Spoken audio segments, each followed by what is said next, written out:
as we get set to start the summit.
A very good morning, ladies and gentlemen, and a very warm welcome to the Global Financial Planners Summit.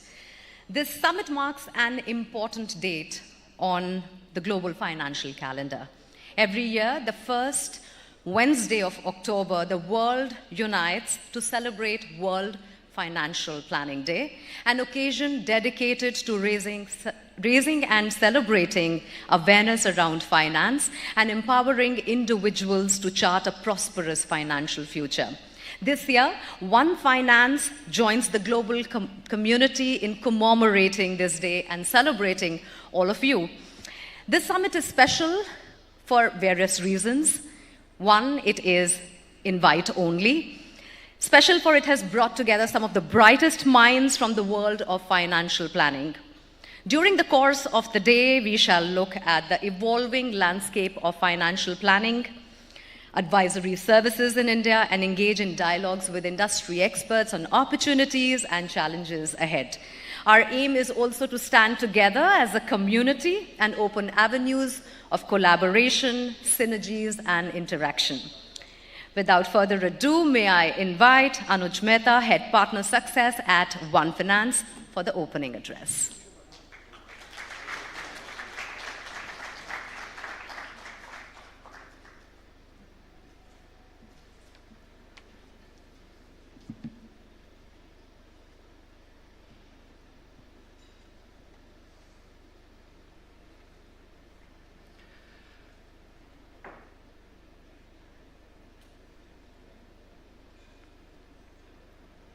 All right, very good morning to everybody sitting in this room. It is a beautiful morning, isn't it? And it should be a beautiful morning. We have a room full of financial planners celebrating the spirit of financial planning in India. And, you know, all of you people sitting in this room. So I personally relate the profession of financial planning very close to the profession of a doctor. Because what drives a doctor? A doctor is living to save people's lives. That's what drives a doctor, but for a financial planner, what drives them is making people's lives and livelihoods. And when that happens, you know, it makes it a beautiful profession. Financial planning is a beautiful profession, and let me tell you about it, because it is one of those very few professions where the lifetime value of a customer is absolutely high. You can build a legacy business that could be passed on to your next generations. And the kind of satisfaction and motivation one feels when you see the smile on your client's face when they achieve life milestones, when they don't have to worry about their financial situations, you know, or any dreams that they would have, you know, is absolutely unparalleled. On the 4th of October this year, but the first Wednesday of every year is celebrated as the World Financial Planning Day. However, in India, what's the reality? We celebrate Investors Day, we celebrate investors, we celebrate people who offer products, we celebrate returns, but where is financial planning?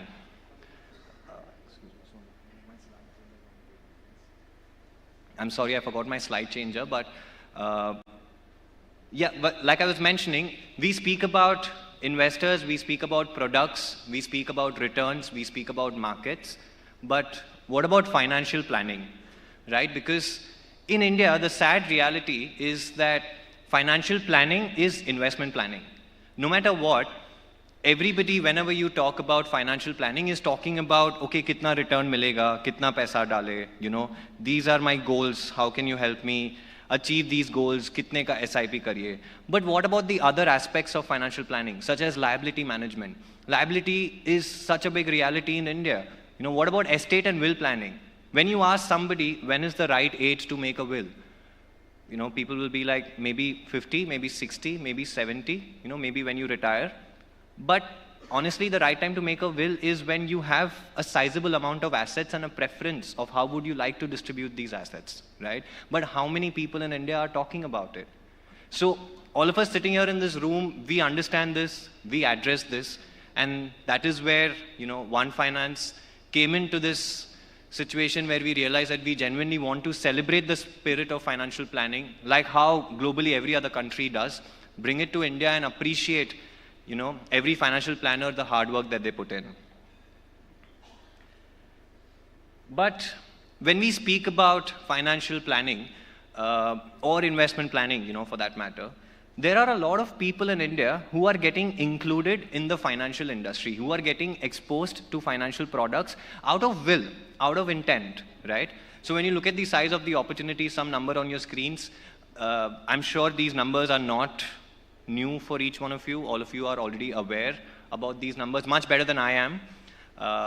But the idea is, when you look at more than 60 crore people having PAN cards, more than 11 crore DMAT accounts, you know, more than 6 crore people actually filing taxes. And we've seen this number grow exponentially in the last couple of years, you know, and we can expect it to grow more exponentially in the coming years, which is simply trying to tell us that the expectation of the people in India is only increasing when it comes to creating wealth, when it comes to participating in products, you know, in services, in advisory that helps them grow their wealth. It's no longer restricted to only the HNI, you know, or the people who have wealth.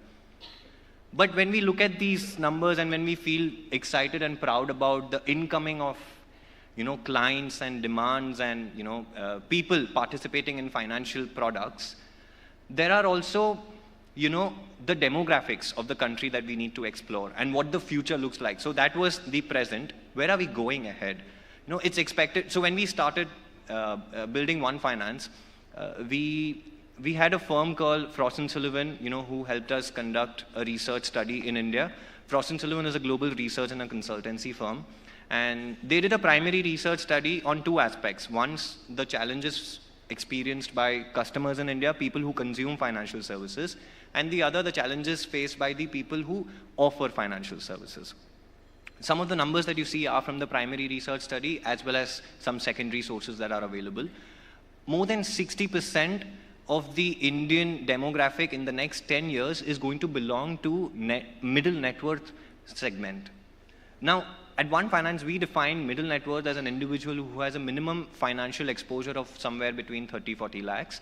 And that's an exposure, not a net worth. So they could be exposed to assets, liabilities, right? And a net worth of northwards of 5, 7, 8 crores. Now that segment, if you realize, they are educated, they're well aware, most of them belonging to the generation 2 of their family, right? Where they're not expected to provide, you know, for the livelihood of their family and the basic necessities, and can actually focus on, you know, creating some wealth for the families.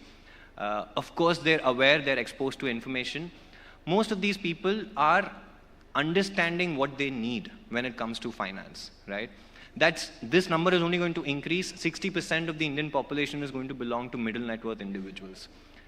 As a country, we are going to be the youngest, you know, as per age globally. The majority of our population is going to belong to the age group of 25 to 55, which means the most employable population in the entire country. And why not, right? You look at countries like Canada, UK, Japan, Ireland. Most of these countries are desperate to have skilled people go into their countries. Why are these PR programs coming up? You go to Japan, your education is sponsored, you know, you get a work permit, you know, you go to, you know, any European country or a Nordic country, recreating, you know, reproducing human beings, right? If you give birth to a baby in that country, the government sponsors all the costs related to that because they need young people coming there.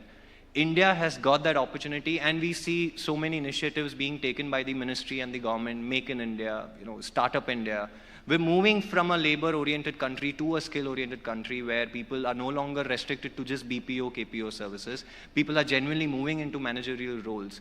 Most of the global financial institutions, my friends, Goldman Sachs, JP Morgan, HSBC, they're all moving their strategic offices from cities like London, Hong Kong, New York, to cities like Bangalore, Warsaw, and Poland. So Goldman has a setup in Bangalore which can host 10,000 people in their setup, and they also have majority functions as managing directors living out of Bangalore. We're seeing that shift, which means there are going to be opportunities available for these people to participate in opportunities that helps them earn money, helps them earn good amount of money, and they're all going to be educated, well aware. So try and connect the dots, right? But what happens, right? These people, when they start participating in finances, the biggest problem today is that all their finances are scattered.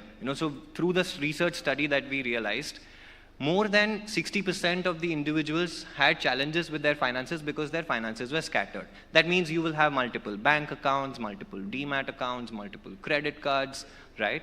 Now, on an average, you're dealing with at least 8 to 10 different financial institutions. You do not have one view to have a segregated and consolidated information about all your financials, which, of course, we're going to talk about account aggregator later during the day, but that's a problem today. Now, when you don't have control over your finances and you are surrounded by information, so financial literacy, I believe, is not a problem today. That was a problem for us 10 years ago. People have access to financial information. Of course, right information, wrong information is something, that we still can debate on. But excessive information is available. Now, that's a problem, right? Because for a professional, let's say me, if I go home, my papa, chacha, fufa have advice for me, right? Kare beta real estate mein dalo paisa, sona kharido, right? When I go into my office, my colleagues are like, oh, Elon Musk just tweeted yesterday, to the moon, buy some crypto. Just rephrasing, no personal, just personal thoughts. You're speaking to one of your friends or colleagues, they're like, oh, I got an ad on Instagram, P2P, great returns, invest money, maine kar diya. Now, the problem is I'm listening to everybody and I'm putting in money. Who are these everybody? Basically, people I trust, my social circle, because money is a big taboo in India, right? So it becomes difficult to trust an individual. So if you don't have a guided, qualified source, you end up trusting people who are in your social circle. Now, the people in your social circle do not have the wrong intentions for you, of course not. But when it comes to your personal finance and when it is to be considered holistically, it needs to be taken from a qualified person. And when not taken from a qualified person, there are chances that the decision that is taken may not work in your favor. So now as an individual, I have multiple bank accounts, multiple credit cards. I have excessive information. I'm trusting my papa, chacha, fufa, dost, bhai, my wife, everybody, right? And I'm making financial decisions. They may not be working for me. When it's not working for me, it's going to impact me mentally. I'm going to be stressed. I'm going to be anxious. I'm not going to perform at work if I'm a salaried employee. I'm not going to have the morale required to work well.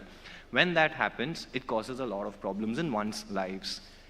Globally, my friends, you won't believe, after cheating and infidelity, finance is the biggest reason for divorces happening. More than 40% of the divorces that happen globally is because of mismanagement of finance and not understanding each other's personality towards finance. So these problems exist for a middle net worth of our country today. And like I was mentioning before, this population, this volume is only going to increase, right? Like I was mentioning, more than 60% of the Indian population is going to be middle net worth. We're going to have more than, majority of our population in the young age group of our country, our demographic. Another challenge, that we keep talking about is retirement. Now, we're going to see 30 crore people retire in the next 10 to 15 years, and that is not a small number. And we are not a country like the US or any other European countries where services for senior citizens and retired people is good. I mean, you can still survive and have a decent life. In India, we're still far away from that, and also because of the sheer size of our population. But we don't realize the quantum of this problem. You travel to any Asian country, Singapore, Malaysia, Vietnam, anywhere, you look at public places, you will notice most of the servers and the staff there are senior citizens. because they're going through that problem today. Retirement is a very big problem, and the generation today, now this is another problem. All of us in the country want to retire at 40. Early retirement, FIRE, financially independent retirement. It's a great dream to have, but are we working towards it? You want to retire at 40 and the life expectancy is increasing. More than half of the people sitting in this room, I'm sure, are wearing a smartwatch. I'm wearing a smartwatch.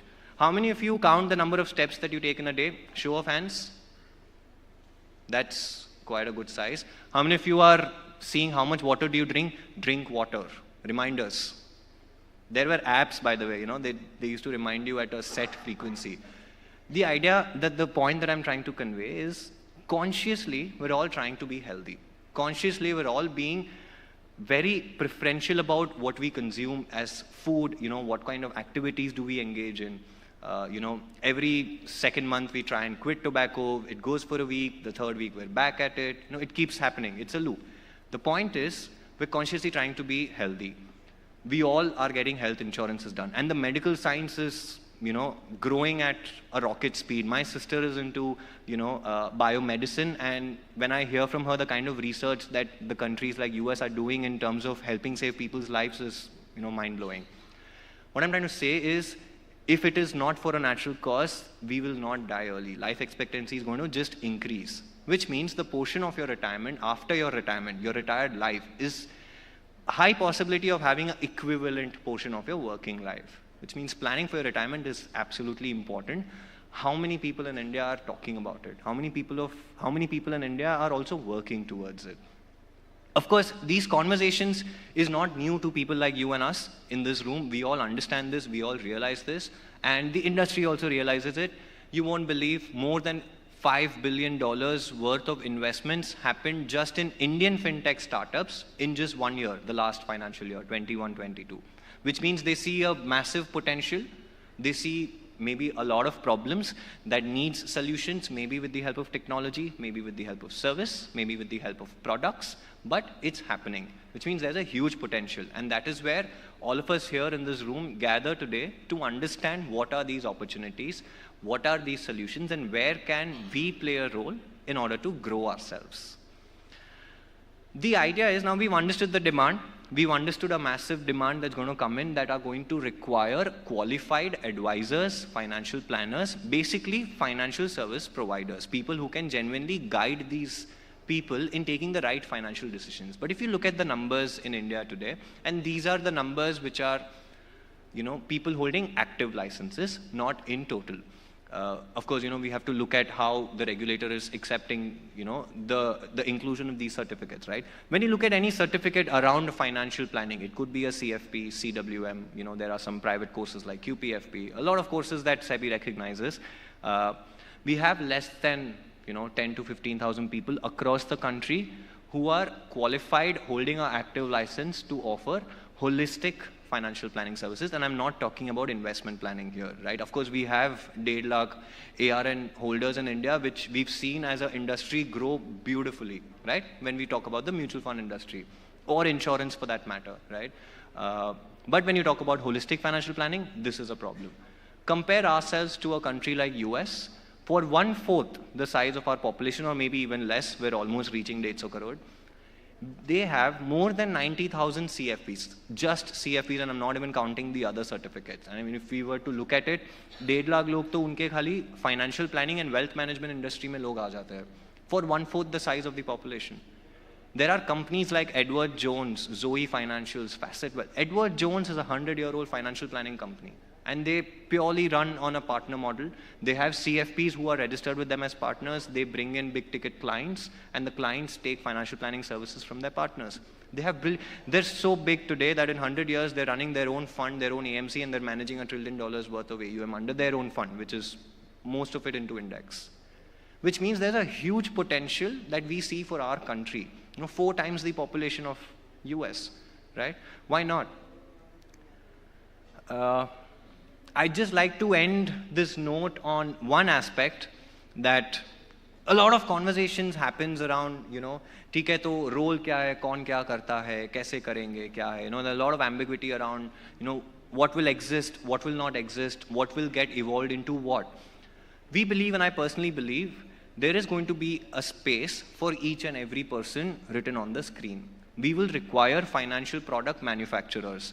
If you look at developed countries and you look at the kind of products that they have, we're nowhere close to them. And when this population is going to increase from here, they're going to need more exotic products. They're going to need more, non-vanilla products to get exposed to, which means we'll need more manufacturers of products. We have less than or close to 500 actuaries in India.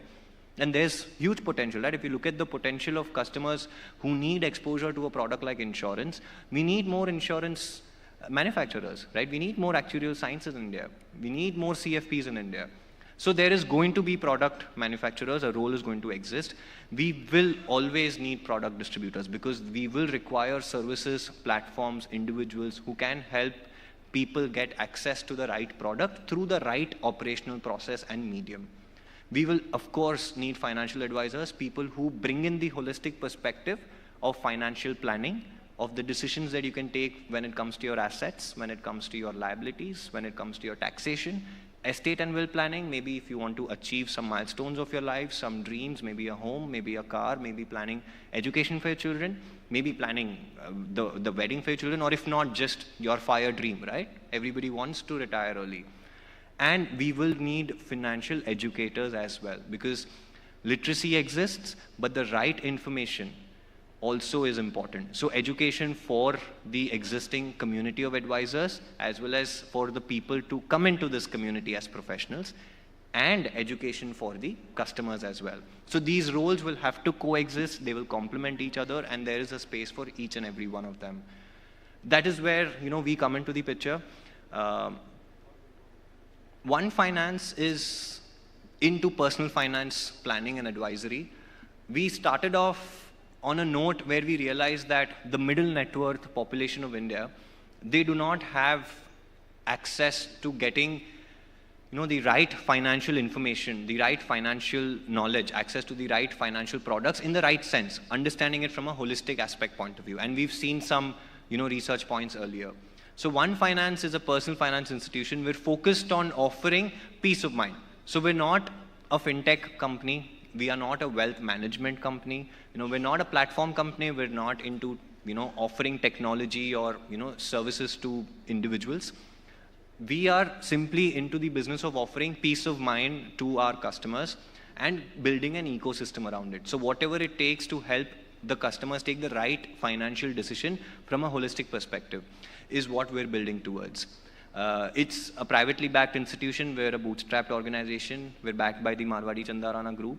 It's a business group based out of Gujarat in Rajkot. They're into multiple businesses. They're into financial services, one of the largest broking houses in India. It turns 30 years this year. We're into education. We run a university in Rajkot. It's called Marwadi University. We have about more than 13,000 students at the university studying today. We're into renewable energy, so we manufacture solar panels.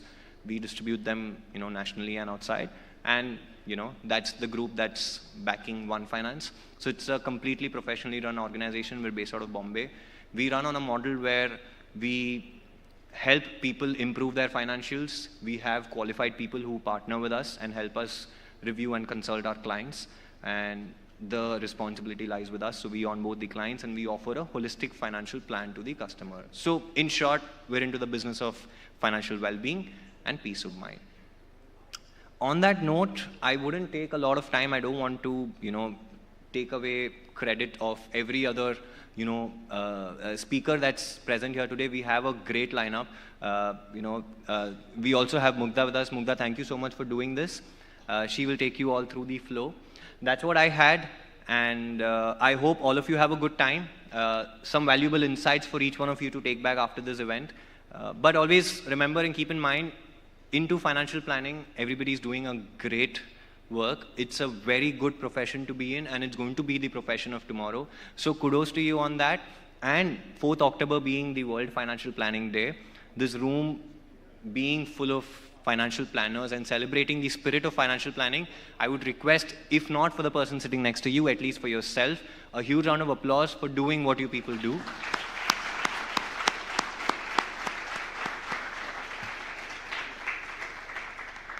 Helping people achieve their dreams, financial well-being. Continue to do that. Thank you very much. Mugdha, over to you.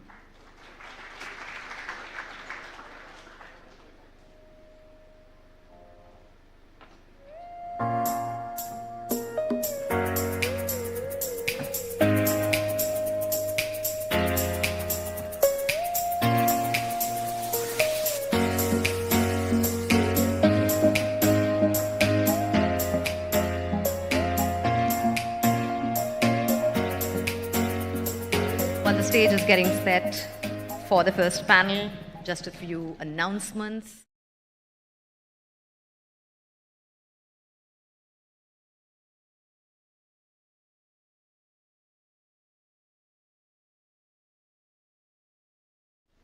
He has done a great job of putting everything that we are going to be discussing through